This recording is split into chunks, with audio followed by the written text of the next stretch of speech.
Hi everyone, welcome to the third episode of CodeKar. Today we have with us Anmol. He is the founder of Alai. Alai lets you create beautiful slides using AI. Previously, Anmol worked at Meta for 5 years, where he worked at Instagram Threads, Facebook Jobs, and the poster boy child of Meta right now, the Meta Quest. So, welcome Anmol. Welcome to the show. Thank you so much, Tushar. It's nice to be here. So, Anmol, can you guide us through your journey? Like, how did you were working at Facebook? The first thing we would like to know, how did you reach Facebook from India? Yeah, uh, I think I would start even a few years before that, in terms of like how I Okay. got into computer science and how I got into coding and all of that. I think it was a very, very innocent motivation.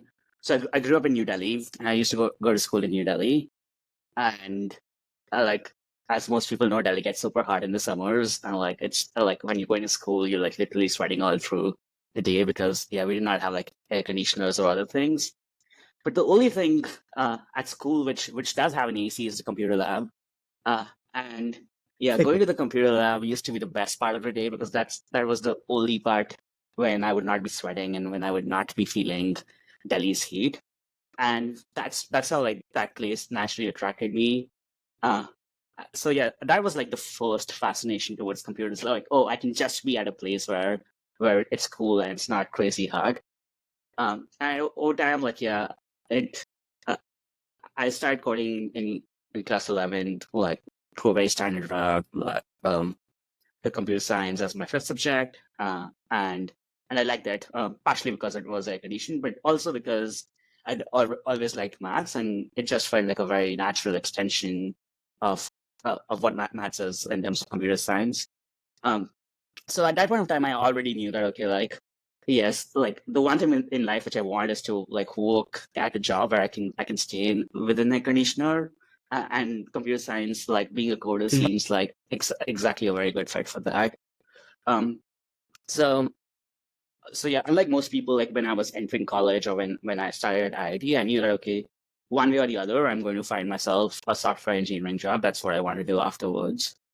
And throughout my time at IIT, um, I was always like inspired by my seniors, like people who were like a couple of years elder, but were getting into all these like big tech companies from India, Facebook, Google, and the likes. Uh, and I would always try to like learn from them or see what they did in their path, and how can I like get there. At that point in time, it seemed very far fetched, but there were always like role models or like inspirations close by at IIT, and that's one of the great things about IIT. There's always someone who has achieved exactly the thing you want to achieve, and you can like sort of get inspiration from them.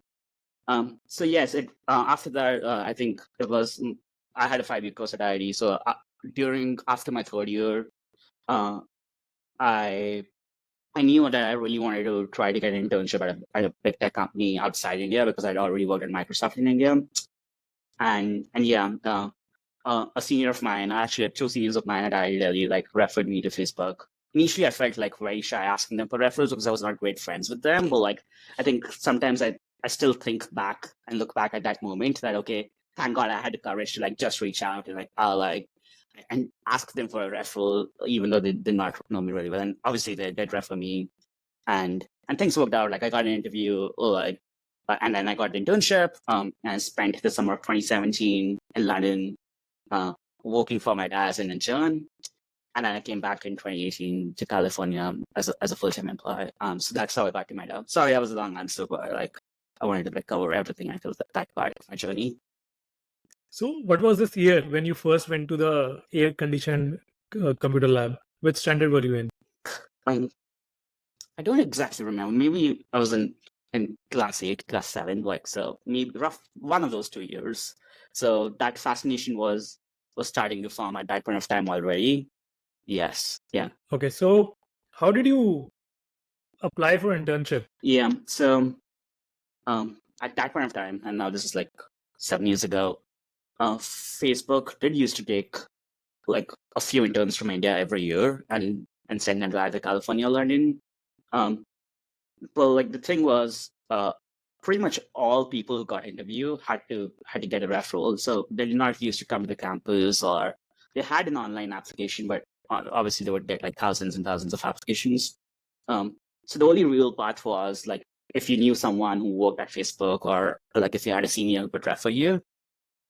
And for me, it was that part. So a couple of seniors of mine who had interned at Facebook the previous year, or the year before that, and I just reached out to them, and they referred me. And from there onwards, the recruiter contacted me, and then a pretty standard process, like interviewed with Facebook and got in. Yeah. So you were at IIT Delhi from 2013 to 2018. So Yeah. what special things you did that made sure you got the internship also? Because you must have went through a very rigorous interview process at Facebook and you got through. So what special things you did at your during your 5 years at IIT Delhi? Yeah. This comes back to what I started off with, as in like at IIT, it's very easy to like find a role model or find people who are a couple of years senior to you and have done those things. So I think right when I entered IIT, or like even before that, when I was in class 12, I become like very interested in like the computer Olympiad. It's called the International Olympiad in Informatics. So I would appear for that, like for the first level of that through my school, and I did reasonably well there. So the background of the kind of questions that you get asked in interviews, that was already being formed like at a very early stage when I was just in class 11 and 12.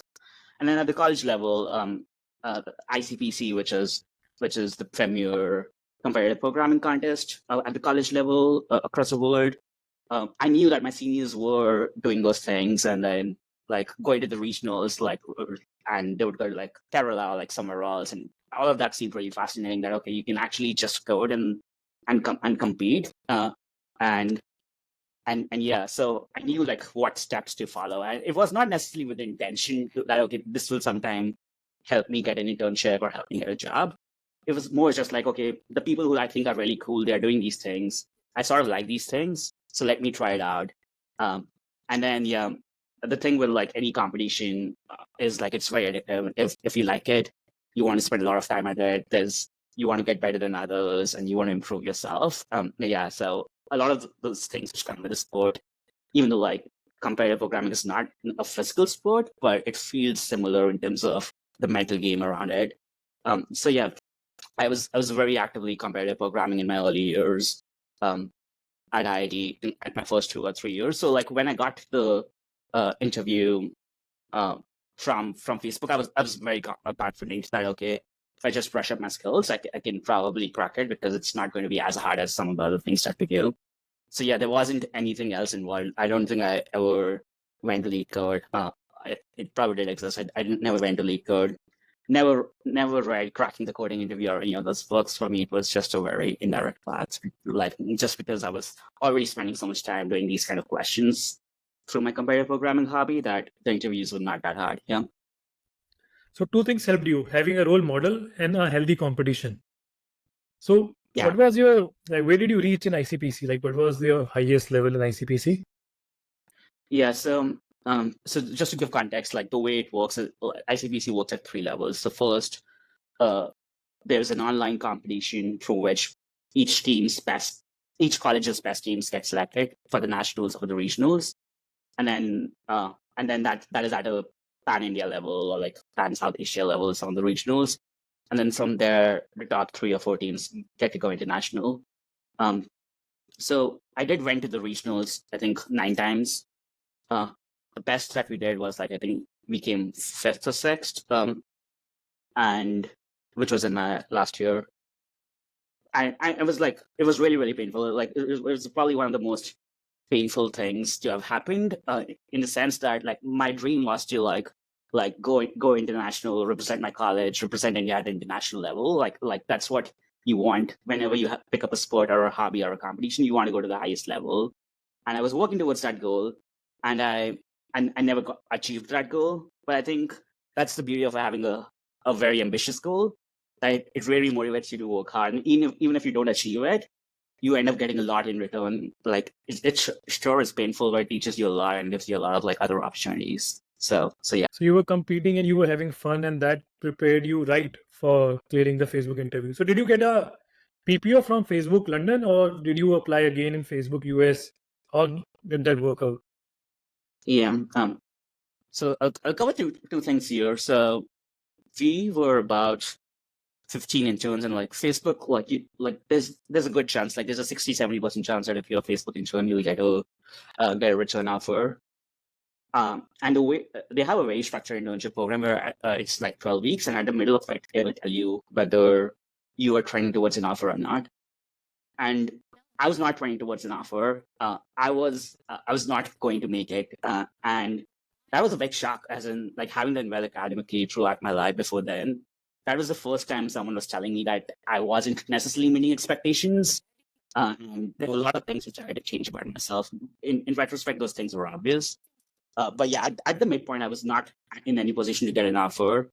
And then in the next 6 weeks, I managed to turn it around, and I did get an offer. And the way the offer works is, you can choose between the US and London. Obviously, to go to the US, you need to first get a visa, which is based on lottery. So if you don't get if you do choose US, and if you don't get the visa, you still go to London. So there's a security blanket built in. But yeah, I did choose to go to California, even though I could have gone to London, and luckily the visa did work out. So I did manage to start in California when I joined Facebook in 2018. 15 interns, were they all from around the world, or were 15 interns from All around the world. So like, because this was the intern batch in London, I think about 5 of them were from India, and then there were a bunch of people from like Singapore, China, Kazakhstan, even Canada, and so a bunch of people for whom they're like visa issues to get into the US for internship.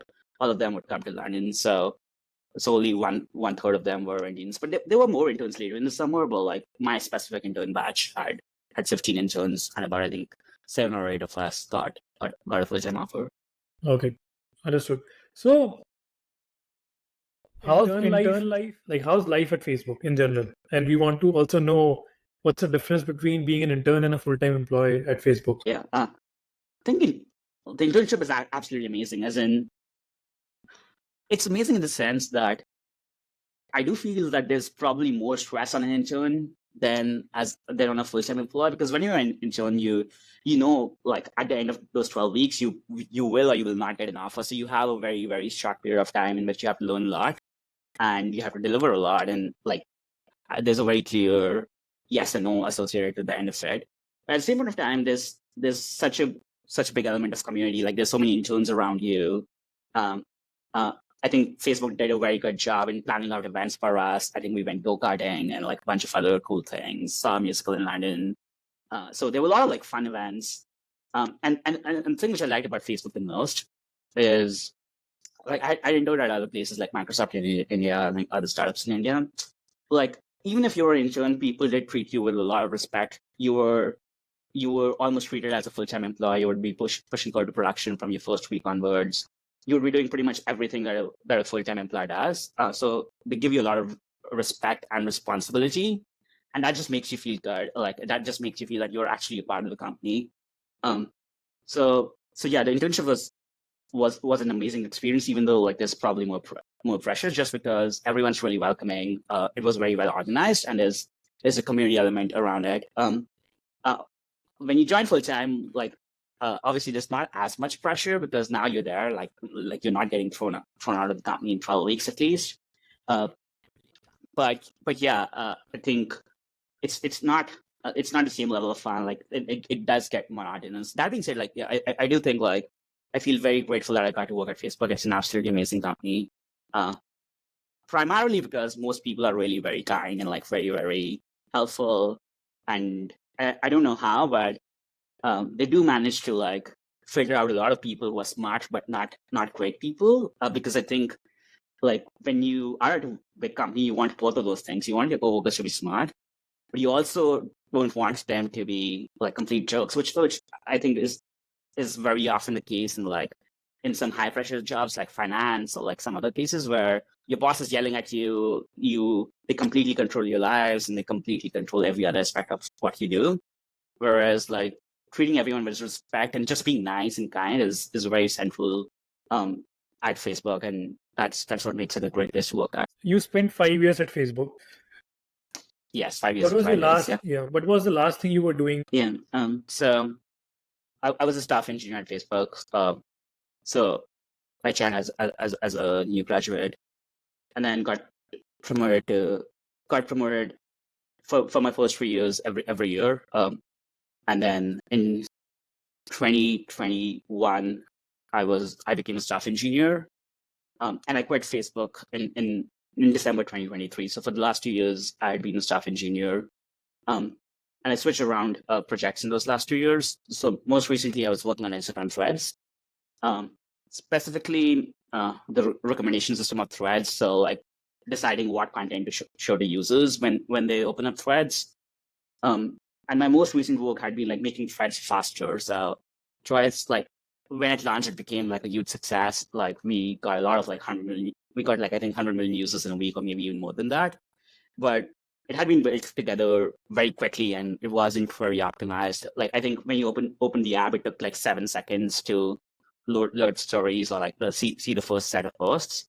So I spent like a couple of months like optimizing that, saving a couple of seconds off, and just making it faster, because like it turns out like when you're that big, when you have hundreds of millions of users, like if you can make an app a couple of seconds faster, there's like a lot of impact associated with that. So that was the that was I think my last project at Meta.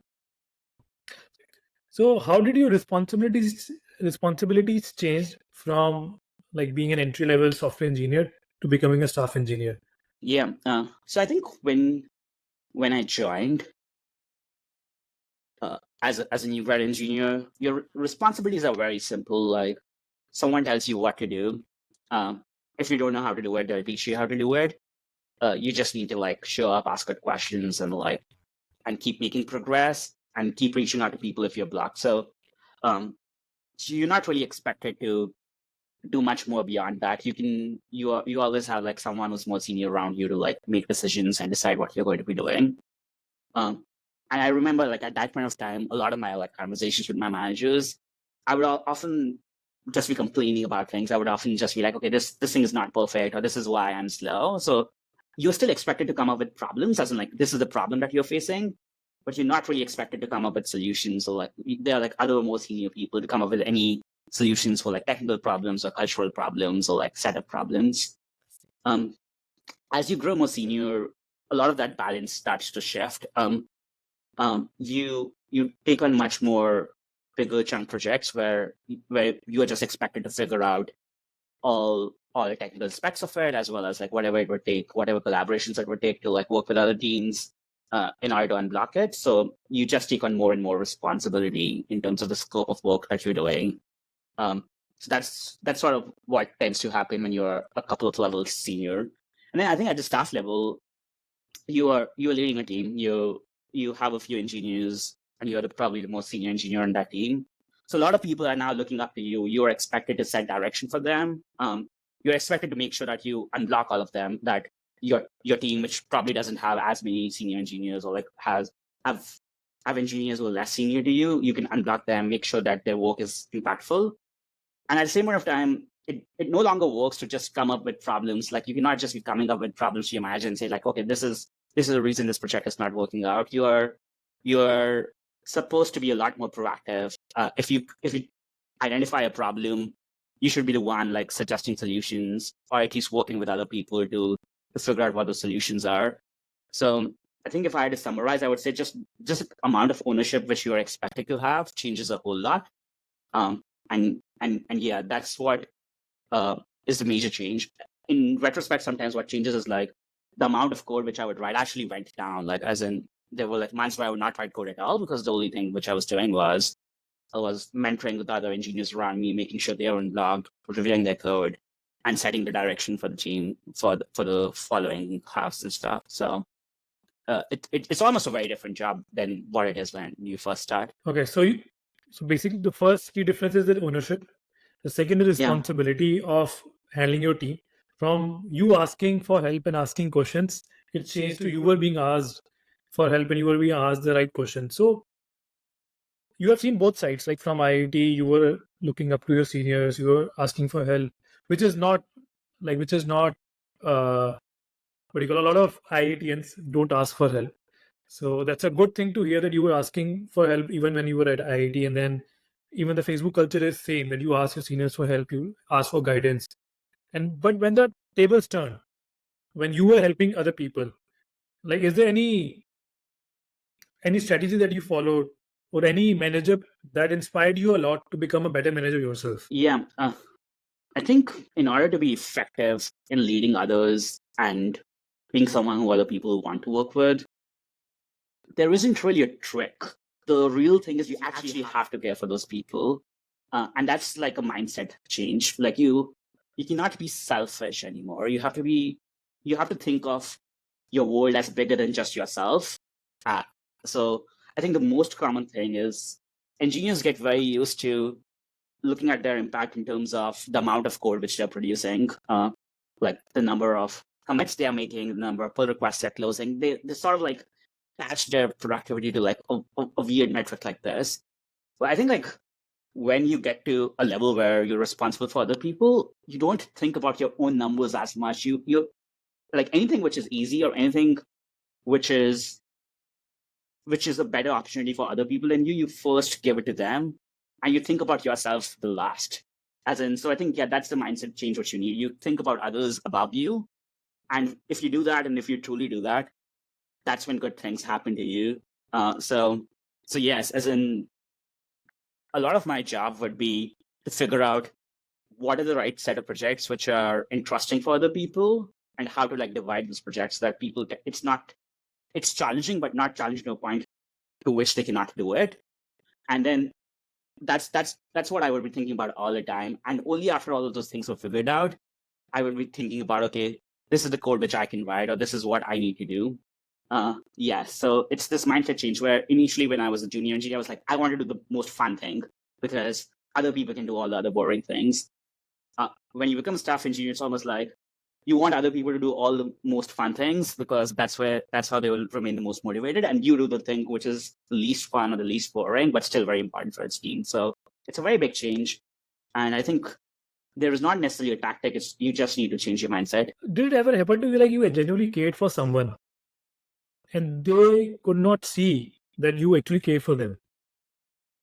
Yeah, I think that happens to me a lot during code review. So I am known to be a very intense code reviewer where like I would have like 20 commands, 30 commands on like a small thing because like uh I would really want to hold a high bar for code quality and then not be lenient about it.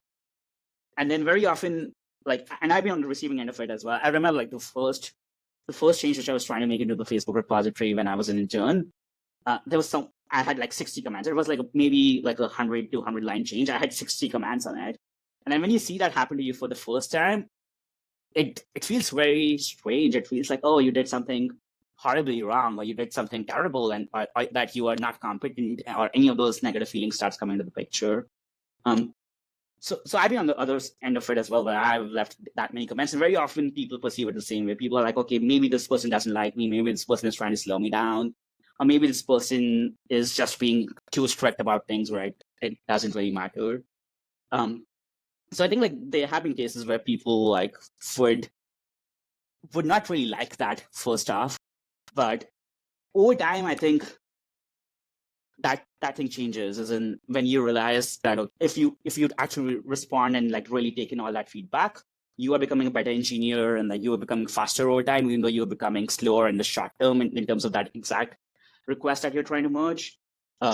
So yes, that you do see that long-term value, but yeah, a lot of people cannot see that long-term value early on, and that does lead to like some conflict. And then as a leader, you have to think about how you're going to manage that, and how you're going to make people feel good about it and not just feel terrible about it. Because I think as much as like engineering is a technical job and like a scientific job, it's as much an emotional job as well. Like you have to manage your emotions, and when you become a leader, you have to manage other people's emotions as well, apart from just yourselves. Out of the 3 projects at Facebook, which is Facebook Jobs, working on MetaQuest, and Instagram Threads, which was the most exciting part for you? Yeah, I think um, they were all fun and challenging in very, very different ways.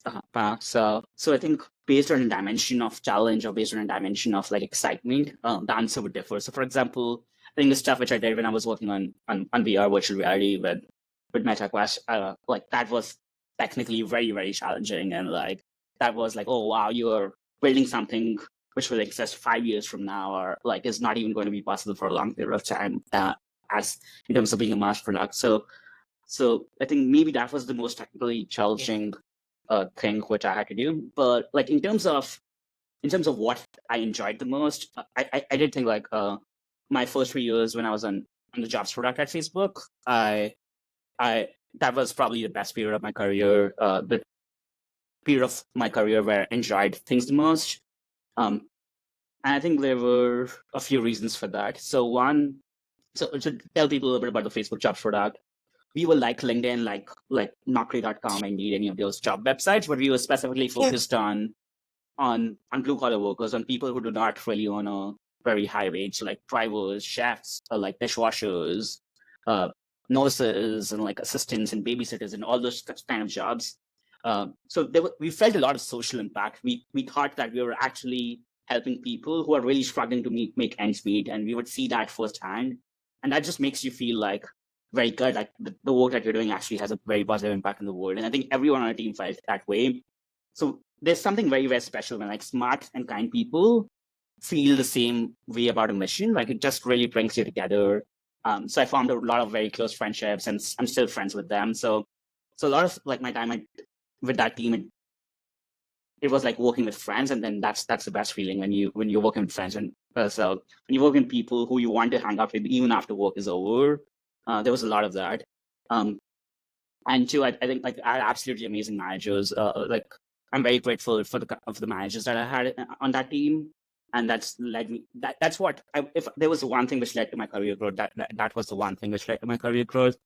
So yes, that experience was definitely the most enjoyable, even though like there were other teams which were probably more technically challenging or more core to like Meta's core business. Having a good purpose, having kind people around, and really smart people working towards that purpose is the most impactful thing that you had. What's the culture difference between working at Meta London, Meta New York, and Meta San Francisco? Because we have worked in one of the three best cities in the world. Yeah, I think that's a pretty good question because differences come from two different factors. One, the office size is very different. As in, like when I was working at London, there were like probably 400 people, 500 people in the office. So that's still a lot for but like when I was working in California, we have about 20,000 people on a campus in Menlo Park, and probably even more. And New York is like maybe a couple of thousand to 3,000. So the scales were very different. Um, and I think that London, what happens is like when you're a smaller group, so it's you still know a lot of other people. So you know most people who sit around you, you know their names, you say hi to them, you say good morning. And over time, you cannot know 400 names, but you know like probably at least 20, 30% of the office. So you have seen them somewhere, like had lunch with them or something like that. And I think that leads to a lot more closer bonds. That leads to a lot more, you see the same people more often. So it makes it easier to form relationships and all those sort of things. So that's the pro of being in a very small office. The con here is that just because it's not the main office, the kind of projects which come into London, they were very often not the most important projects. So the kind of options that you have as an engineer, they're not that many because they're like just 20 teams in London or maybe even lesser. So you get to choose between a very limited set of projects, which are not very core to the company, or at least that used to be the thing in 2017. Things have changed a little bit since then. In California, I think the main thing is that all the important projects are there. I remember when I first joined as a full-time employee, I could choose between like 65 teams. So I literally could choose between any of those 65 teams. So you feel like, oh wow, you have so much option. You can literally do whatever you want to do at the company, and that is great. I think having a lot of options sometimes helps a lot in terms of like really giving you a very clear, like really making you choose exactly what you really want to do and not what you have to do. So that's a big pro. But the con is like, yeah, you probably don't know most people around you. There are 20,000 people. If you're seeing someone, you're probably never going to see them again. Um, so most people, like, yeah, you don't really form as close bonds outside your immediate team. So there's a lot more. There's no real office culture. The culture is very dependent on the team that you're on. So which leads to like interesting changes. I think like New York was somewhere in the middle. Um, like medium office size, or like medium important projects. But the thing which is different about New York and London is like, I think just because they're like, in my opinion, like two of the best cities in the world, people there are like a lot more well-rounded because everyone has a lot more interesting things about their life than just work. People have a lot of very interesting hobbies. People are just more interesting in general, and then it's just more fun to be around a lot more interesting people. So I'm not saying that people in California are not interesting. Well, like as such, well, maybe I'm saying that. Maybe I am actually saying that. Like, yeah, New York and London have like a lot more interesting people. So yeah, it's good to So be around interesting people. where do you enjoy living the most out of the three cities? Yeah, it's hard to answer that question because I lived in those cities at different points in my life. In London as an intern, in California during my early part of my career, and in New York when I already had like grown a little bit and had very different responsibilities. Um, but yeah, as in, I do think New York or London. If I had to choose one, I would choose between New York or London. California is amazing. It's like this. It's the hub of all innovation. It's where there are the most number of opportunities. It has amazing weather. But yeah, there's just something, or at least personally for me, I like cities more. So New York or London is probably more fun. But you are building Alai from San Francisco. Yeah. So my company, Alai, we are building it from San Francisco, and I think like you need to get to a certain level before you can optimize for fun. Like, and when you're building a company, you're not necessarily optimizing for fun. You're just optimizing for what gives your company an edge, what is best for your company.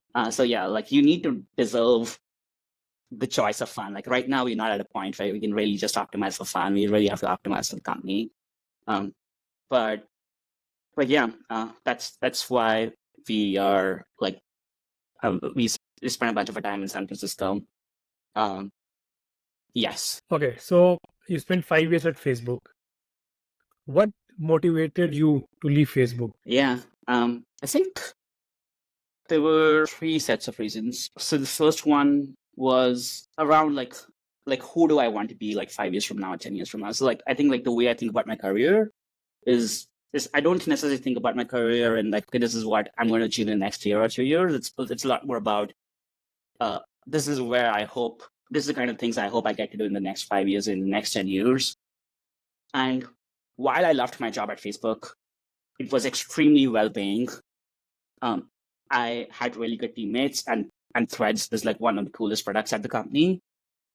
As I was looking at people, again, like this connects to like the first thing which I said, I'm always looking at for like role models, like inspirations. I was looking at people who were like 10 years like ahead of me at the company, like maybe like senior managers, directors, or like very, very senior engineers, like those kind of people. And I realized I actually would not want their job. So even if someone was to give me their job, that would come with a lot of money, like maybe 5 times as much money as I was making at that point in time.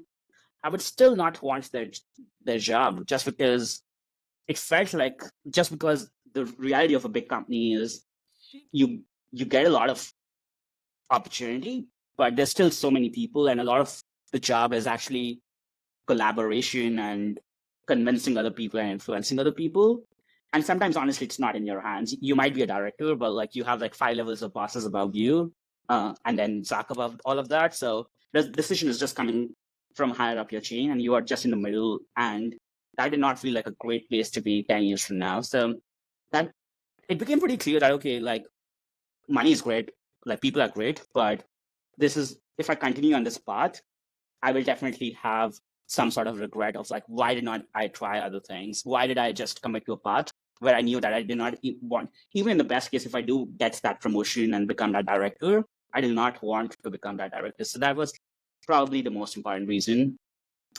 I think reason two is just like more fundamental in terms of like what I value, and I think that's very personal for different people.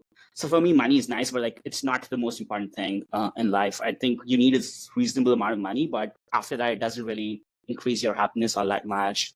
And that was the case for me. Whereas like what does increase my happiness a whole lot is like the ability to try out different experiences, because there's only that much that you can try out in your career, and there's so many different setups, like working at a startup, working at a big company, working at a being a startup founder yourself, and there are like so many things in the middle. So there are a lot of things that you can try out, but you can only choose to try out a few of them.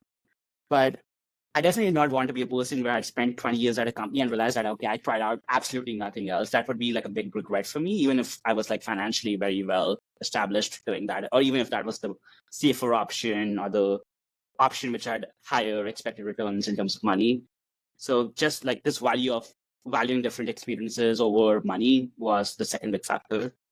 And I think like the third factor is in terms of worldview, where I still think Meta is a great company and they're doing a lot of interesting things.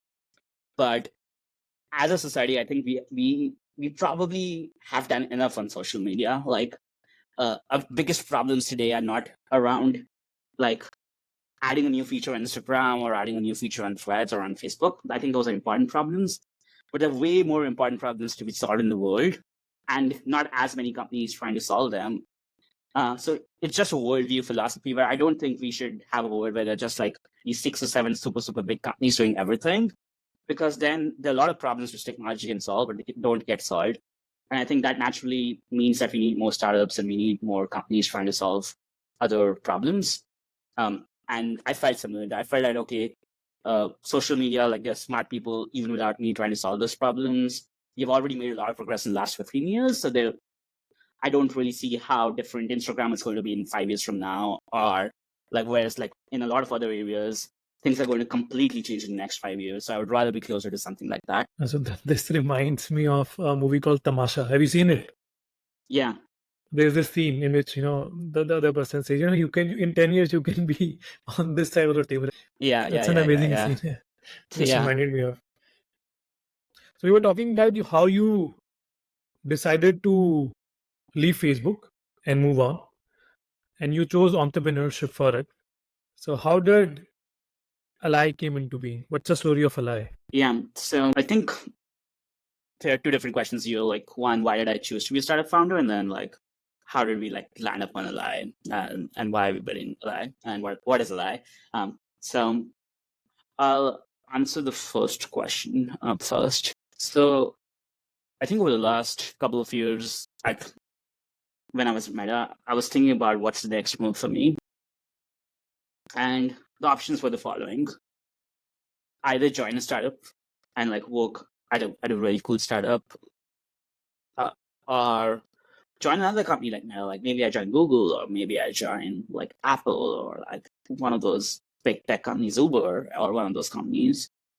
And then the third thing was like trying to start up on my own. So for a large period of time, I thought like the first option is going to be the right one to me. That I did not really have a startup idea. I wanted to be a founder at some point of time, but I was not sure like what startups are like, or what's the best way to learn how to do a startup.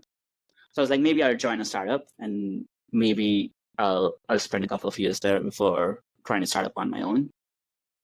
I've realized that like obviously startups are all different flavors. They're like late stage startups, which are almost like public companies, and then they're like early stage startups, like seed startups, series A startups, series B startups. So for anything which is early stage, nothing matters. Doesn't like the idea doesn't matter, the market doesn't really matter, the product which they currently have doesn't matter, their revenue doesn't matter as much. The only thing which really matters is how good the team is and how good the founders are specifically.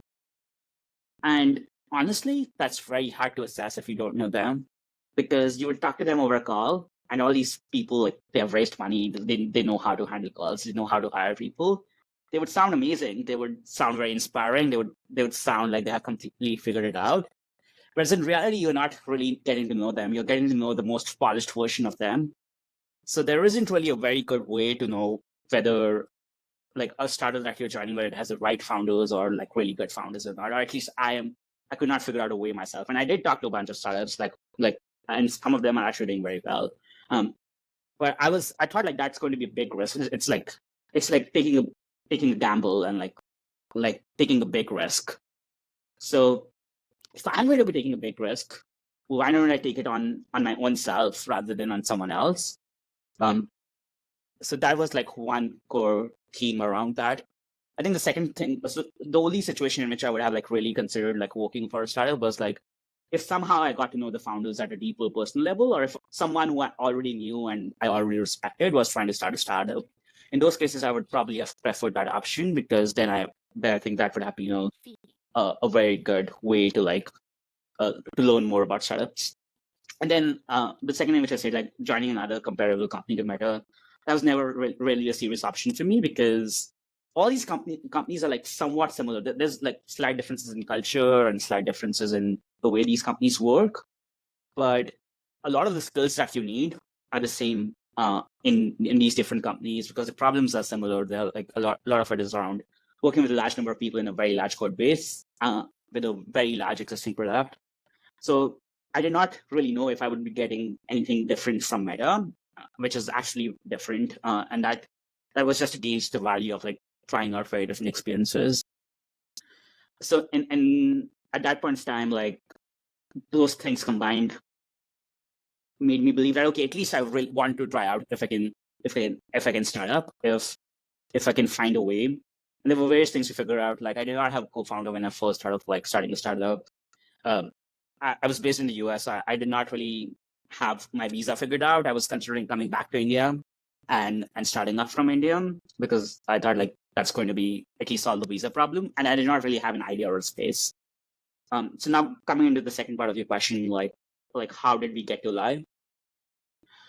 So just for context, with Alai, we are building a new way for people to make presentations so that even if you don't have like amazing design skills, or even if you're not a designer, you can present your point of view effectively in a presentation. That's the mission that we are on at Alai. And the reason we got to this problem or this mission was like first I found my co-founder Krishna. So Krishna and I, we were like high school best friends. We had known each other for like 15 years. And this was like about a couple of months after GPT-4 had come out. So both of us were talking about how fascinating technology is and how quickly things are changing. And it really seems like a time when a lot of new interesting things can come up.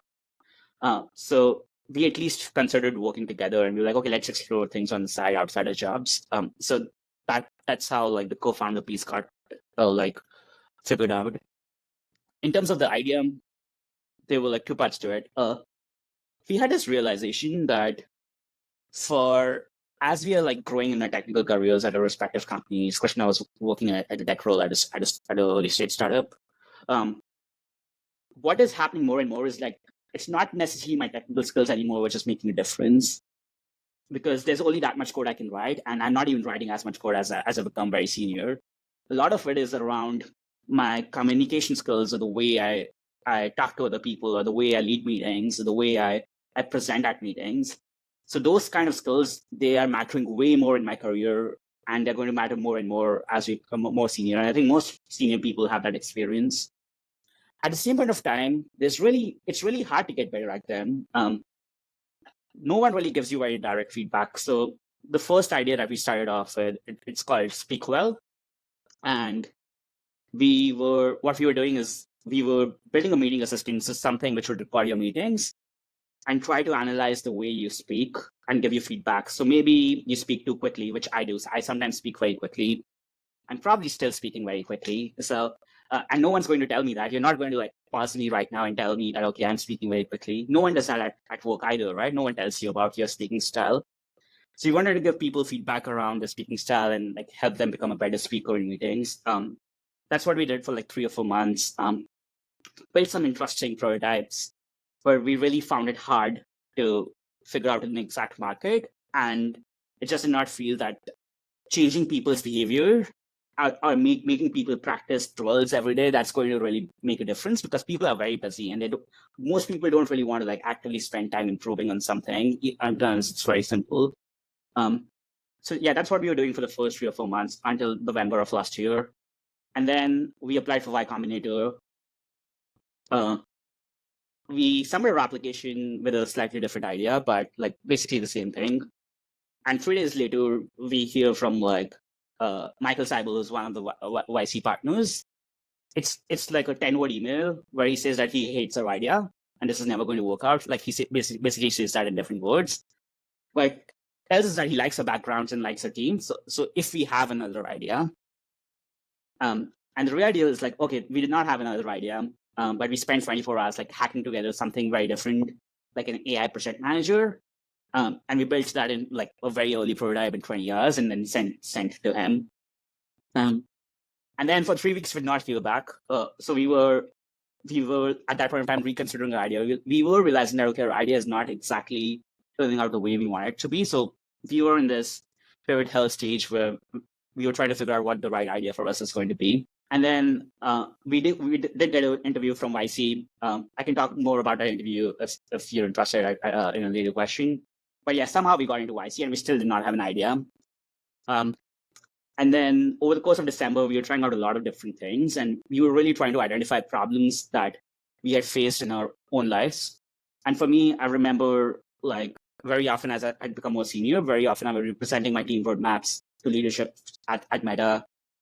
And those meetings were very, very important in the sense that if those meetings did not go well, our team might lose our roadmap.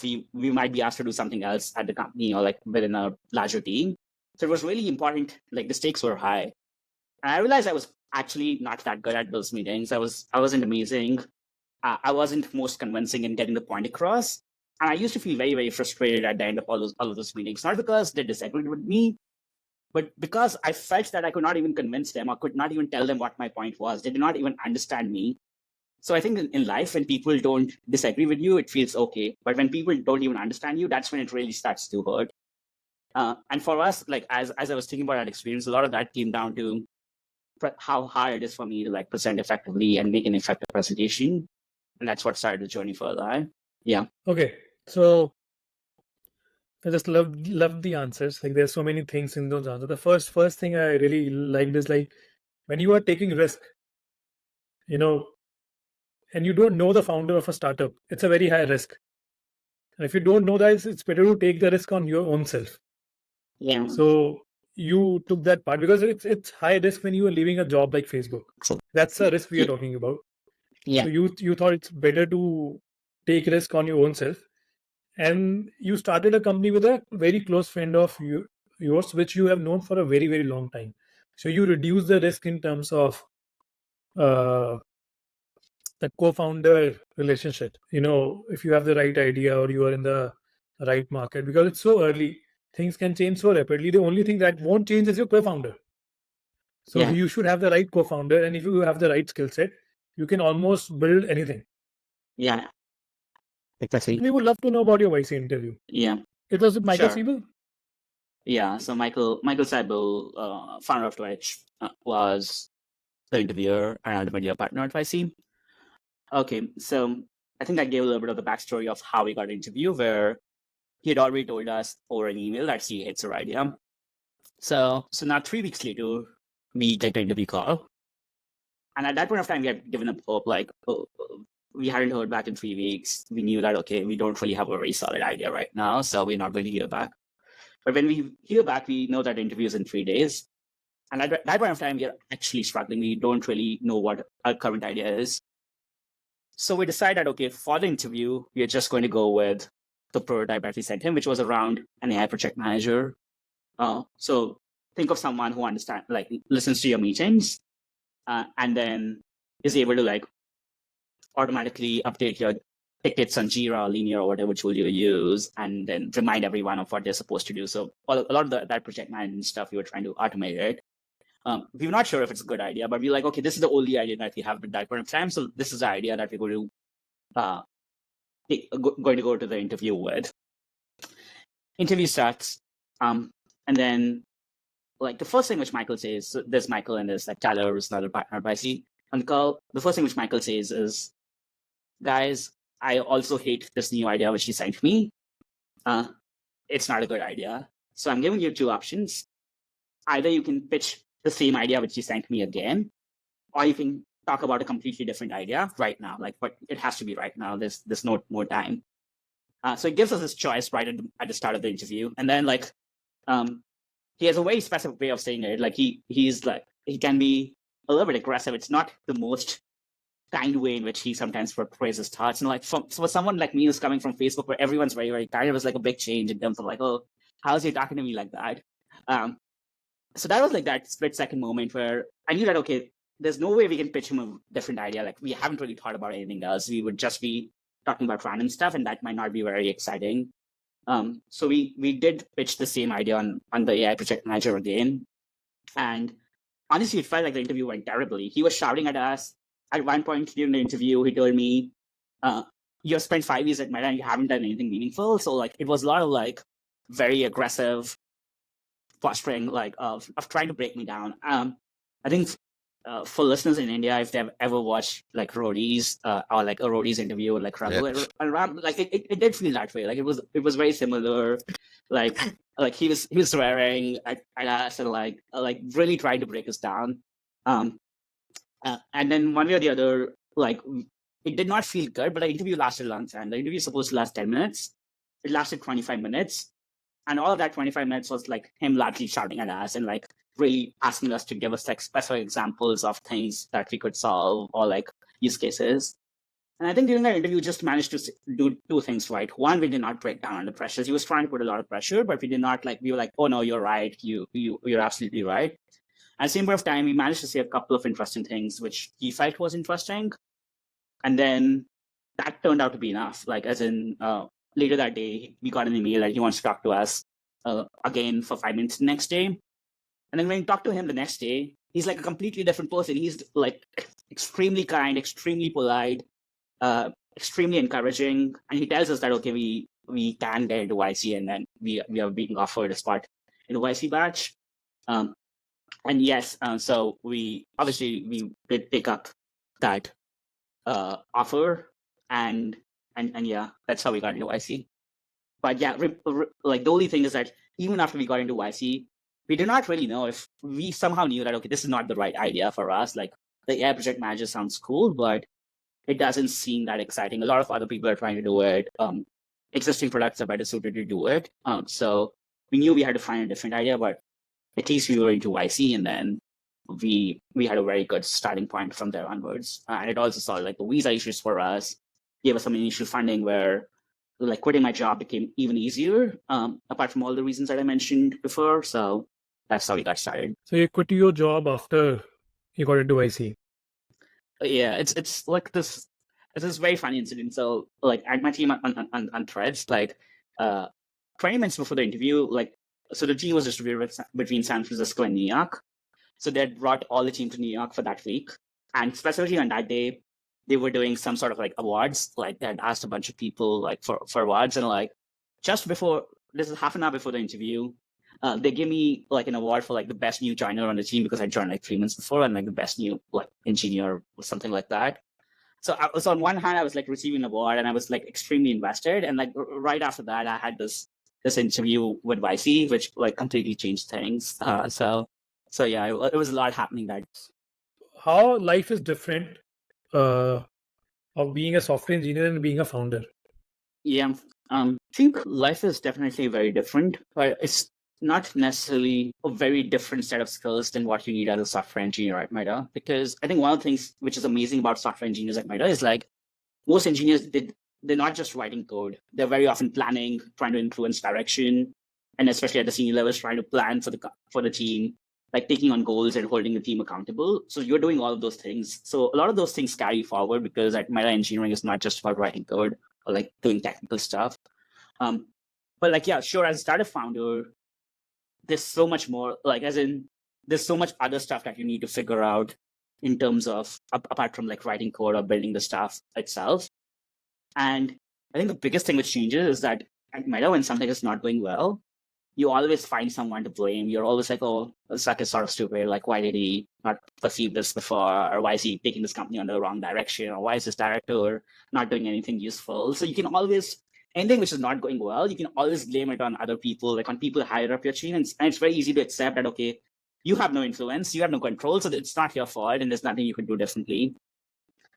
With a startup, everything is your fault, everything is under your control. And it takes a while to get used to it, as in it's this level of ownership where you actually cannot blame anyone else, and bad things will happen to you and things will not immediately work out. So that is like one big change, is in like not realizing that the buck stops with you. The second big change is that, yeah, there's no more income. No one's giving me an award right now. No one's like, for the last 9 months, no one has given me any awards. No one has, there's not a lot of validation coming in. A lot of the days are just me and my co-founder, like talking about a product, designing a product, building a product. So it takes a long time. There's not a lot of like short-term validation that you're getting from a manager who's praising you. I've met like a lot of people like keep on like formally thanking you, and like so it's very easy to see that you're having an impact on other people and other people are liking to work with you. There's not any of that signal which comes in. Maybe you're in a completely wrong direction. Maybe you haven't figured out anything out. So there's a lot of like self-doubt or pessimism which can creep in. And I think you need a lot of optimism because as a startup, you don't have resources, you don't have a lot of people, you don't have a lot of money. There's a lot of bigger competitors. The only thing which you really have is optimism, and you really need to know how to like develop that. And personally, for me, that has been a journey. I was not a very optimistic person naturally. I leaned towards being more pessimistic, but I think that's the one thing which I've really changed about myself in terms of being very optimistic. And honestly, that has been the biggest change which I've needed to make. Everything else is somewhat similar. The technical skills, sure, working at a big company versus working at a startup, it's very different. In some sense, it's easier at a startup.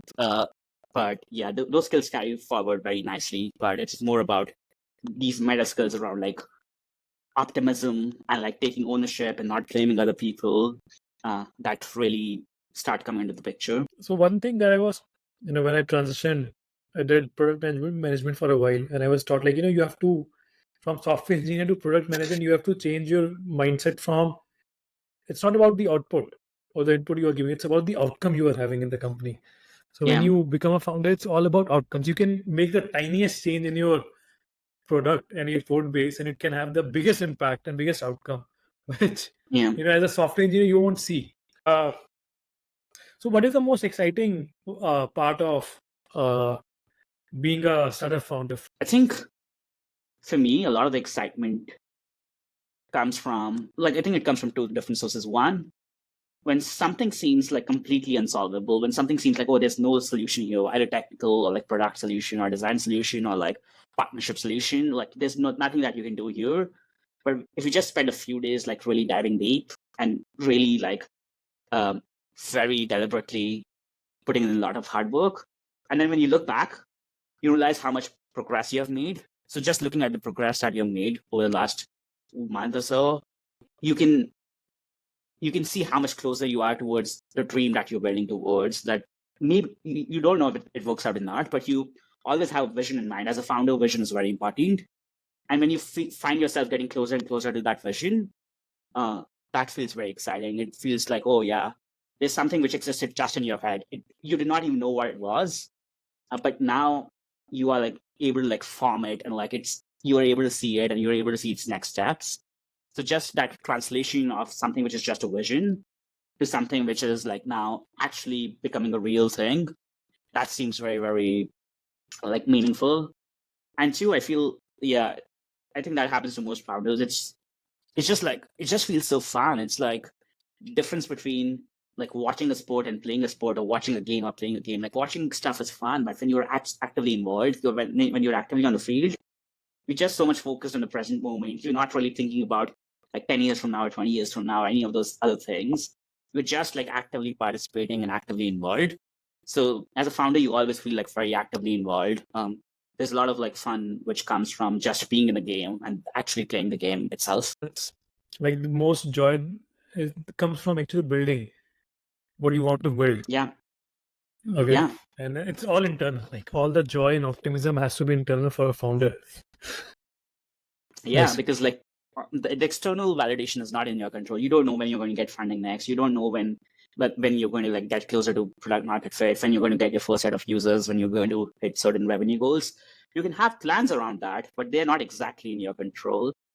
So only your internal monologue, your internal like philosophy, your internal mindset, that's in your control. So that's where one has to spend a lot of like time and energy making that better. If you would have to recommend like someone starting their coding journey, what language should they start from and where should they start from? Yeah, I think honestly it doesn't matter. As in, start from whatever language you can pick up. I think what really matters is whatever language you pick, you really understand the fundamental constructs of that language. So, for example, if you're picking up something lower level like C, C++, Java, you really understand like memory management and all of those things. Whereas with the higher level languages, you really understand the advanced constructs which they have. So it's almost one of those things where you can speak in whatever language. Like in all languages, I'm sure there's like amazing literature and amazing poetry. What matters is like for a good poet, you really need to have command on that language. So I would say that yeah, a lot of people would spend like days or months figuring out like what is the right language I should use, no, like anything like that. You can probably make that decision in a couple of days, and then just whatever you pick, just try to get like very good at it. Another thing is like, yeah, once you pick something, yeah, don't immediately try to switch between 5 different things or 5 different languages. Yet some people think of it as a checkbox for the resume that, okay, I need to know the stack and then I need to know React Native. I should know Android and iOS and like backend. And so don't try to like checkbox stuff out. Like, I think that's a very, that's not a great mindset to have because when you have that mindset, you actually lose out on true understanding of the basics and true understanding of what that thing actually is. So yes, no clear recommendations on any language or stack. Just like whatever you pick, make sure you like it, make sure you actually get deep into it and you know what tools it is good, for what scenarios it's a good option, and for what scenarios it is not. Because the benefit is like if you can master one, then translating to other things become like very easier because there's like a symmetry, like every concept has a corresponding concept in another language or in another stack. So you start thinking at a much higher level in terms of like these abstract concepts rather than the specific syntax of the language. Which was the first programming language? C++, I think. Like maybe a little bit of like QBasic before that, like coming back to like, yeah, when you used to go to the computer lab in grade 8 or grade 9, there used to be like QBasic, but like honestly that like, yeah, not a lot was happening there. And I wasn't even sure what this stuff is like back then. So I think C++ is the first real language where I had command, and then yeah, I've had to like write code or like work at companies with a lot of very different stacks, but yeah, C++. I never regretted learning C++, even though it might be a little bit more complex. I think it really makes you think about the basics and gets you closer to the hardware than some other languages. Yeah. So, simple advice: pick one language and learn it well.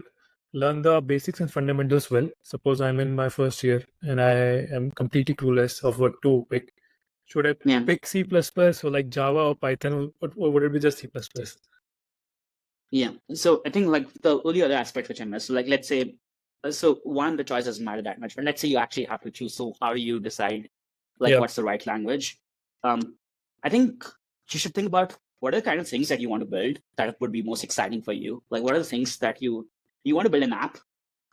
You want to like take my path and do something like ICPC or like go into the competitive programming route. You just really want to like work a lot with like machine learning and like AI stuff and data stuff. Think more in terms of the outcome you want from that language. And then, yeah, sure, if you want to build an app, then maybe you should learn like iOS, Android, React Native, Flutter, one of those things. Anything works. If you want to like work with AI or machine learning, you should probably be thinking about like Python or maybe even deeper down C++ if you're doing like a lot of like PyTorch or other stuff, or like anything like deep down inside the library, or Rust, like any of those like really hardcore languages. And similarly, like if you are just looking to like build a website, like yeah, learn React, learn JavaScript, like that's the language of the web. So yeah, try to make that decision on the basis of what is it that you want to do in terms of actually building stuff, like what excites you more. And then there is no one right answer. It is a it is something which you should just like have a natural inclination towards, and if you don't, then just pick anything. It's demystifying how good programmers work. Yeah. What machine do you code on? Yeah. So right now, I code on my MacBook. But I worked on all. So when I was working on VR, I used to work on a Windows machine. At college, I used to work on a Linux machine. And we had some sort of some version of Linux or of Unix on a MacBook as well. So right now, I'm on a MacBook. But again, it's one of those things which similarly doesn't really matter, and it still gets down to what is it that you're trying to do. If you're trying to build a VR app, yeah, use Windows. It's much better than anything else. Don't use anything else. If you're trying to build a game, use Windows. Like Unity, and Unreal Engine, it probably works better on Windows than other stuff. So or at least it did for us at Meta. So that choice is again not as important. It's governed by what you're trying to do. But do you have any preference? Like, suppose you are building your company, like, would you Yes. rather build it on Linux, have a Linux or a Windows or a MacBook machine? Like right now you have Yeah, MacBook, but that's the last choice again, which is why that's the last choice which I would make. First, I would choose if I'm building a VR company, then I have to choose Windows. I should choose Windows versus like if let's say I'm building an Android app, and yeah, that's used to be a thing I met all the time where like because we had a really large app, the build process was really long. You wanted to have a really powerful local machine, so even a MacBook was not good enough. You had to use some sort of a desktop, like or an iMac or something like that. So the use case or the outcome decides all parts of your stack. But yeah, like I would say though that like the experience on like Unix machines, Linux machines, it's much better than experience on Windows machines. Like Windows really never figured out a good developer experience. So if there's no outcome, then yeah, maybe pick those things. But very often, yeah, again, never try to like just blindly follow a religion because it's one of those things where if you choose a religion and if you become very religious about a stack, you might just lock yourself into something which is not the best option for other cases. Try to be like a little bit more flexible and a little bit more malleable in terms of your own preferences. so which languages do you right now use? Like, and do you use any IDE also for those languages? Yeah, so we use Cursor, which is like a fork of VS Code. So it's a lot like VS Code, but just has more AI features. I love it. I think that's the best thing which has happened to me over the last 6 months in terms of programming, or maybe even longer. I think if you're not using Cursor or like something similar like Codium, Cody, etc., you're missing out on a lot. So that's the biggest mistake that you're making. So your language might not be the biggest mistake that you're making, but like if you're not using the most recent stuff in terms of tooling and AI tooling, you're missing out on a lot of productivity. And especially if you're new, you should just start with it straight off and not necessarily delay that. In terms of languages, yeah, so like we're building presentation software, which is like a web app. So all of it is like React, like all the way top to bottom. It's just React. All of our backend is in Python. We're using Superbase database, and those are the main parts of a stack. Yeah. So how does your setup look like? Like, do you have like those two screen setup with an external mouse, keyboard, or do you are a single screen person? So how does it work out for you? Yeah, I like having two screens. So I have a big monitor on which, like, my rule for the big monitor is the only thing which I'll ever keep open, which I'll ever open there is like the most important thing. So most of the times it's my core editor these days, or like Google Docs if I'm writing a document. So like the most important stuff remains on my big screen, and then I use my laptop screen for like any research, like any searches that I need to do or anything else that I need to do. That's what I feel. But interestingly, I was like reading that the reality is that it's much faster for you to switch screens than to actually move your head position. So a lot of this myth around that multiple screens are more productive, it's not necessarily true because like physically it's proven that you can move screens faster than you can move your head. So at some point I would really try out that hypothesis for myself, because if I can really make it work on one screen, that would be amazing, because then I can work from anywhere and have to travel a fair bit. So I'm trying to get there, but right now I'm not there. I need my second screen for my highest level of productivity. So what is your ideal environment for working? Yeah, I feel like I'm going to be like a terrible role model for anyone who's trying to listen, because like for me, my answer to a lot of these questions is it honestly doesn't matter for me. Um, uh, I can work from like wherever. I can work from my home, which is what I do these days. I can work from an office. I can work from a cafe. I don't really care about it that much because honestly, the way for me, like it works for me, is like when I'm working, I sort of like block out the rest of the environment. I don't really care about what's there around me. And in fact, like that's like a sign for me if I'm not productive. That if I'm thinking about, oh, this is what's outside, or this is what's around me, or this is the noise around me. So I tend to like completely disregard the environment. I also used to work when I was building a VR app. I would work on VR sometimes, like work with a headset on, and that's like cool, and that has some value, and that worked out all right for me as well. So I think like while it's important to have an environment which gets you into focus, and for different people the answer is different. For me, it's not necessarily about the environment. It's about two things. One, having clarity of like what is it that I'm trying to achieve from the session. Am I trying to get a certain piece of code out, or am I trying to write this talk, or am I trying to write this message, or am I trying to do this research? Whatever it is, like having a very clear goal. And then sometimes when I'm struggling, I would play some music on Spotify, like some instrumental music or just some other music. So those two things matter, like clarity of goal and having the ability to play music sometimes matters a lot. The rest of the environment doesn't matter as much. So that's a great answer. Like you go deaf. Like I go deaf when I'm working. Like I don't Yeah. even listen to when people are trying to reach me. It's like, what would be that one mistake that you have made, or like you think new programmers make a lot and they should be aware of that mistake? Yeah. So I think the answer might be different, like because I think there are like two different questions. So one is like, what is a mistake which I've seen people or software engineers make most often, and then like I might have made the same mistake, I might not have. I think like I shouldn't make. So I'll answer both questions. So the mistake which I made the most often, or which I still make the most often, is sometimes I try to overthink stuff. As in, I try to overthink the solution in my head. Over Coming up with engineer the solution, you mean? You think of too many edge cases or something, that kind of thing? Yeah, or it's like I'm not even actually coding. I'm just thinking about the solution, and I'm trying to think of the problem, because I think like thinking about the problem helps, but sometimes I overdo that, where it becomes a little bit too complex. Whereas the more optimal way to do is like, okay, have some idea and then try it out, and then learn from that iteration. And if it was not perfect, like do like improve, and like so yeah, remove that friction of like try to get the first version out as quick as possible for whatever it is that you are building technically, and then improve upon that, iterate upon that, then trying to get this perfect picture in your mind, because very often our minds cannot handle that kind of complexity, whereas it's a lot more possible for us to improve something. When we have something, we can realize that, okay, this is why this code is not good. We are repeating the same thing around 5 different places, so let's abstract that out, and then that's how you form good abstractions rather than just thinking about it in your head. So I overthink sometimes, and that's my biggest mistake. I think for most engineers that I've worked with, they somehow set this mental block. They try to like form a boundary somewhere that, okay, this is something which they're not going to understand.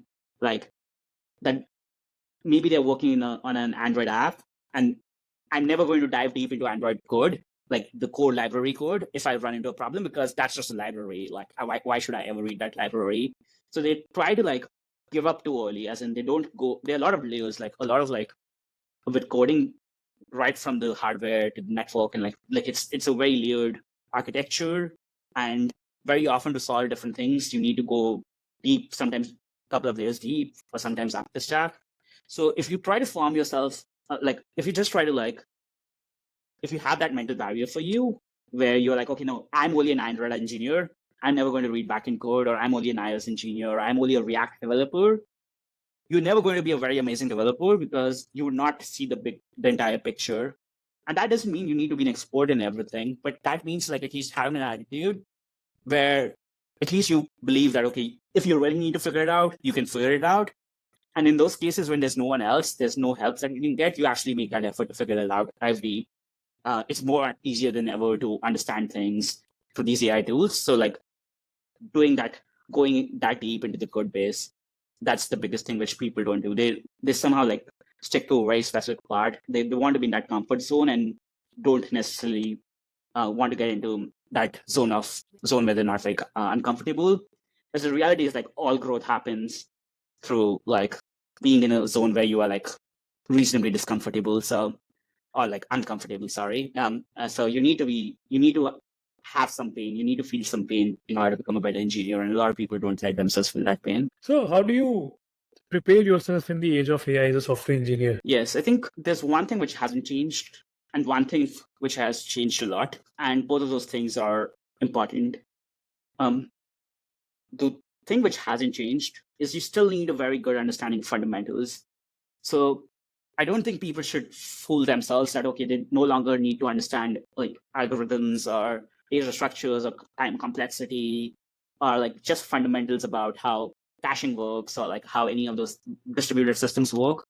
You still need to have a good understanding, because the problem is like you might have a very good AI system and it might produce stuff which looks reasonable, but if you don't have a good understanding yourself, you cannot really be a good judge of whether that stuff is reasonable or not, especially today when these models are not perfect. So I would say like more than ever, focus on the basics, because now I think the one thing which doesn't matter as much is syntax. Like if you don't know all the syntax, I barely know a lot of like very advanced syntax in Python, but you can figure out the syntax. Like it was always easy even before, like on Stack Overflow Google, but now it's even easier. You can just ask these systems to write the exact syntax for you. But the understanding of basics and technical constructs, that's as important, if not more important right now. So do invest there, do be intellectually honest. If do you actually understand something, or did you just get something to work and you don't actually know how it works? So that intellectual honesty and desire and curiosity for basics is as important. The thing which has changed, which is how I've changed my opinion, because I think 12 to 24 months ago, it did not, like your environment, your coding environment didn't matter as much. Like it didn't matter if you were using JetBrains or like VS Code or Sublime Text or whatever your like build tools were. Like all of them were like sort of comparable. They had sort of similar features. Maybe you had a preference for one or the other, but you're not losing out on a whole lot, because the industry had sort of converged in terms of IDEs and tools and systems. I think that is changing. People are constantly making AI tools for engineers to become better at all different things, like in terms of writing code, understanding code, build processes, understanding large repositories.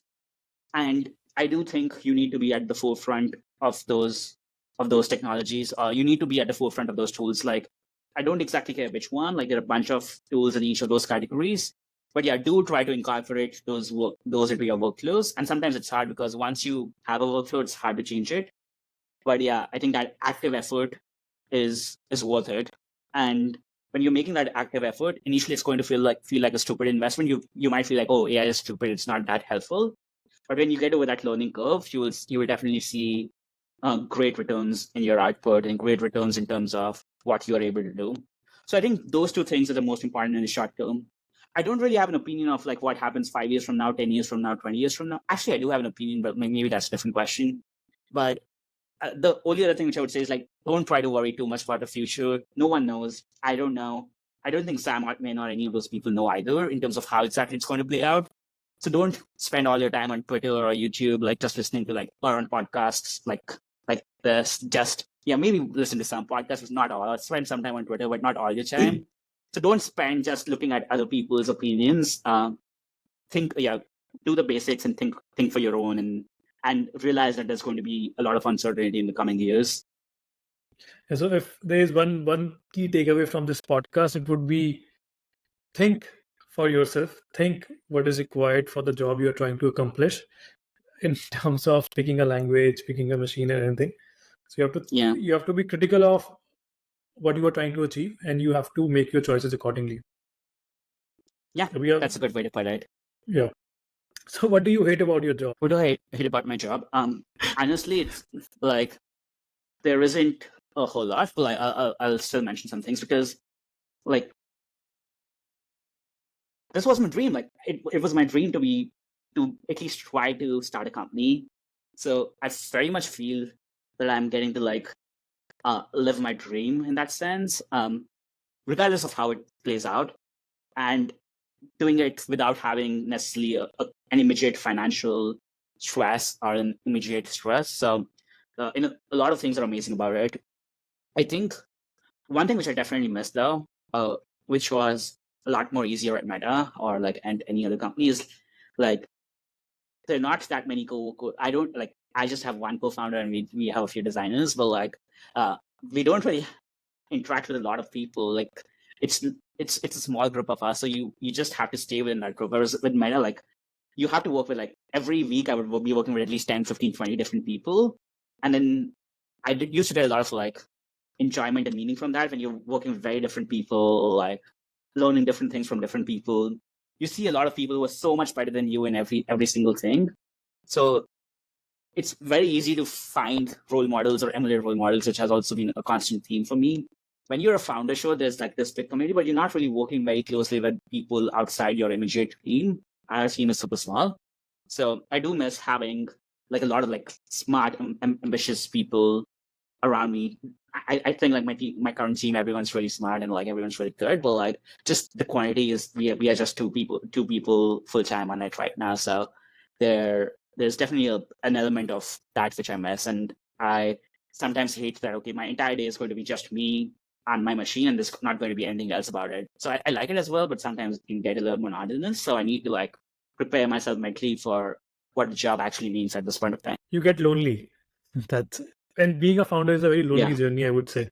Yes, it's a lot more lonely than working at a place like Meta, where lonely is the last thing you might feel. Like you might feel lonely sometimes, and you might feel like imposter syndrome or any of those things, but there's so many people around you, and the job just requires you to work with many different people. There's a manager, there's like all of those things. There's a lot of structure. So yes, it's a lot more easy to feel lonely as a founder. So, software engineers are notorious for not paying for software and Yeah. apps.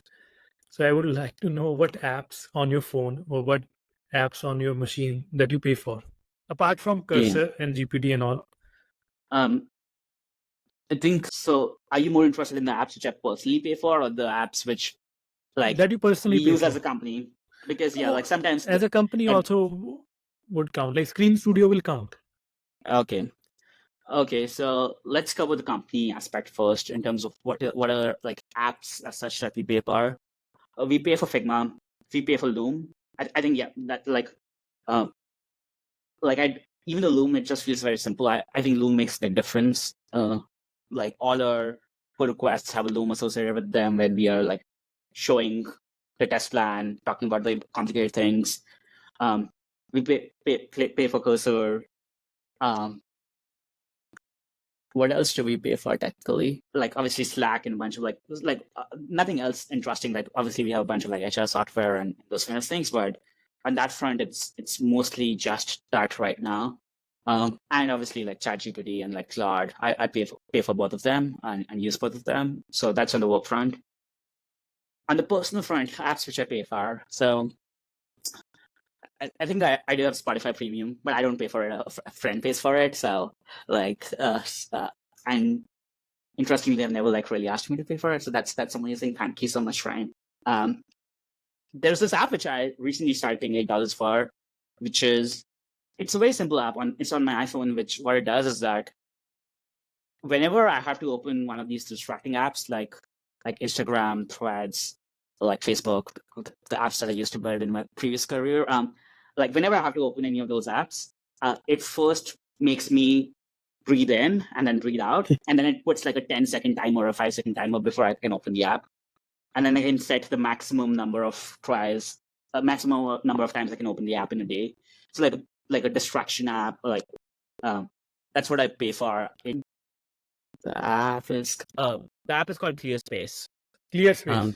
Okay. Yes, it's called ClearSpace.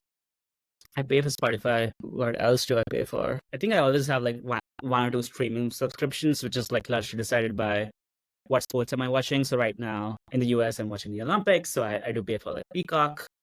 Otherwise, sometimes I pay for like HBO or like Sling or one of those apps to watch sports. Not much else that I pay for. Yeah, that's pretty much it. Yeah, I think there's a high bar for a consumer app to charge money. Yeah. Okay. Well, one last thing. If you have to, like, what resources would you recommend? Like any blogs, YouTube channels, or any books would you recommend coders to read or go through? Yeah, I think on this one, it definitely depends on what stage of the career you're in, but like I'm assuming your early career, like maybe looking to become a software engineer or just became a software engineer a couple of years ago or something around that, or maybe even 3 or 4 years into the industry. So I think the best book which I ever read, it's called The Effective Engineer.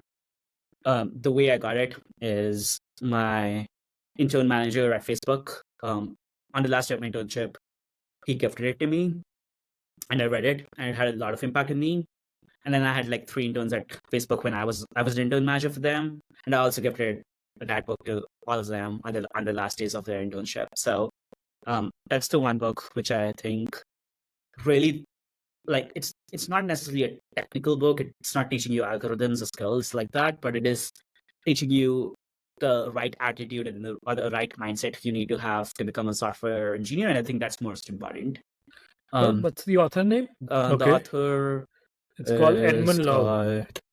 Yeah, he also has a blog which is like reasonably like useful. But I think like, yeah, again, I think my theme is like quantity over quality. Oh, sorry, quality over quantity. And some people make the mistake of like subscribing to too many YouTube channels, subscribing to too many newsletters, and reading too many books. It's more about read a, like find out what you like and then focus a lot more on really understanding the main principles from that. The one thing which I would like highly recommend is to focus on long-term content over short-term content, because I think that's just the way the brain works. As in, you need to keep something in your mind for a reasonable period of time. Even if a book is repetitive, it's staying with you for longer. You're spending 10 hours or 15 hours reading a book versus like reading a blog which takes like maybe 10 minutes versus reading a tweet which takes like 10 seconds versus like watching a reel or YouTube short which takes like maybe even 5 seconds. So I think you need to find out what your incentive is or like what your motivation is.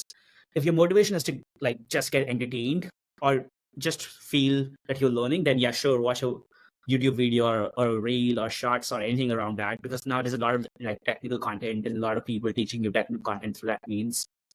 But I don't think that actually teaches you a lot, because not because they're not producing great content. I think they're producing amazing content.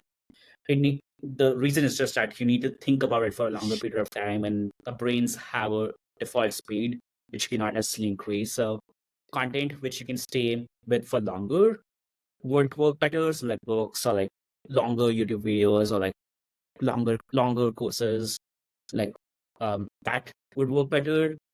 Or if you're watching something which is like shorter or like reading a small blog, then make sure that after you read it, maybe you write something about it in your notes. Maybe you spend time actively thinking about what your lessons were from it and reflecting on it. Because otherwise, like my worry is that you just lose it. It has happened to me. Like that's one of the biggest things which I feel that is a mistake I have made often. But I would read a lot of content, a lot of blogs, and a lot of YouTube videos. And 6 months down the line, I would not remember anything about them. Like I would barely remember that I watched them. And then since then, I've focused a lot more on quality over quantity. And yes, don't set any sort of a number goal or in terms of the number of books you want to read, the number of like videos you want to watch. Focus more on the depth of a topic and the quality through which you can understand it. So if I have to sum the whole talk, I would say Yeah. the advice would be do one thing and do that well and stick to it, avoid distractions. Yes. And yes, like I think avoid distractions. You cannot really like avoid distractions that much, but yeah, manage distractions and then be intellectually honest. Like, did you get distracted? Then it's okay. If you get distracted, you can read the book again or watch the video again. But don't move on. It's not a race. There, like the thing about computer science and all of this field is, even though it has existed for a while and so much, it seems so much is happening every day. Something new is happening in the world of AI. There's not that much like big things which happen in general, as in the basics still remain the same, and most things are just building on top of those basics. So if you have a very strong foundation there in terms of how computers work and like what all of these concepts are, or like what the basic concepts are in machine learning, or for like if you're into AI, what those basic concepts are for transformers and like similar models, A lot of the other things are just building on top of that. It becomes a lot more possible for you to understand them, because I realize like one of the worst feelings which I have is like I'm listening to a podcast which is like technical, which is explaining things, and then sometimes I realize that okay, the speaker just said a bunch of words. I did not really understand that. Like it's just like listening to a bunch of words, and then I did not understand them. I would never remember them because I did not understand them.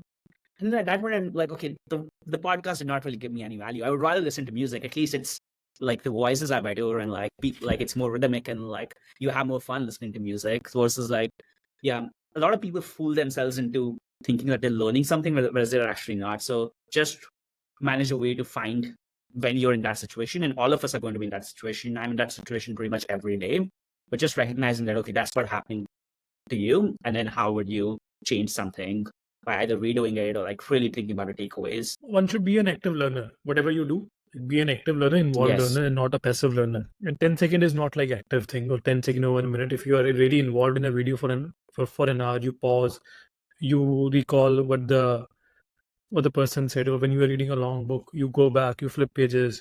So that actually that builds the right connections in your brain to do complex tasks in the future. Yeah. Yeah. It's So like this hierarchy of understanding. It's like at the lowest level, the worst of it is like watching reels, YouTube shorts, TikTok, anything. That's the lowest level of understanding something. Then maybe a slightly high level is like reading a tweet or a tweet thread. A slightly high level is like reading a blog post. A slightly high level is like reading a book or watching like a playlist of videos where you really got deep or doing a course on Coursera or one of those websites. And the highest level is like you actually writing it, or you actually being the one teaching other people, or you actually being the one who write down your takeaways so that, or make it, or explain it to someone else. Like though it's like that level of hierarchy here. And for a lot of things, you need to be higher up. At least for the basics, you need to be higher up in the hierarchy than be at that basic level of like just having watched a reel or a small video.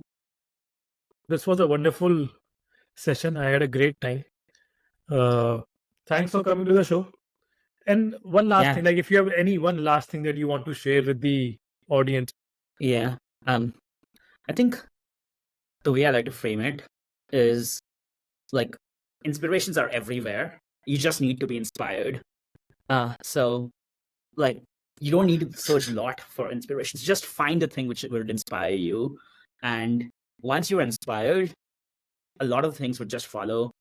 Uh, and and yeah, like you would not even need a lot of advice, because as good as advice is, there's no substitute for first-hand experience. So just find an inspiration which makes you want to have a lot of first-hand experience, and then everything else will take care of itself, like job market, competition, like AI stuff, like AI replacing jobs.